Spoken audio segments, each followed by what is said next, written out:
The passage chosen for today's devotion from Bible is Matthew, chapter 16, verses 1 to 12. These verses tell us of two types of unbelief.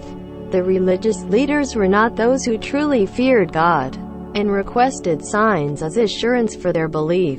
They seem rather to be seeking reasons to disbelieve, to discredit Jesus, while also requesting an apocalyptic demonstration of his power. One is reminded of Moses' complaint against Israel, when the people frequently tested God into the wilderness and rejected Moses, God's prophet.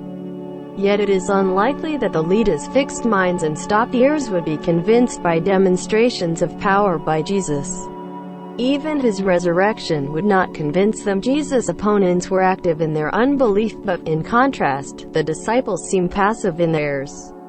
They had witnessed the miracle of the loaves, but still did not understand his power, because of their little faith.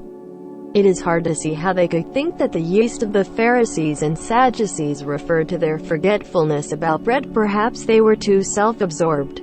Jesus is clear, however, that spiritual understanding only comes about by faith. Their real problem is that their faith is growing so slowly. Their apparent obtuseness and slow understanding are frustrating for Jesus.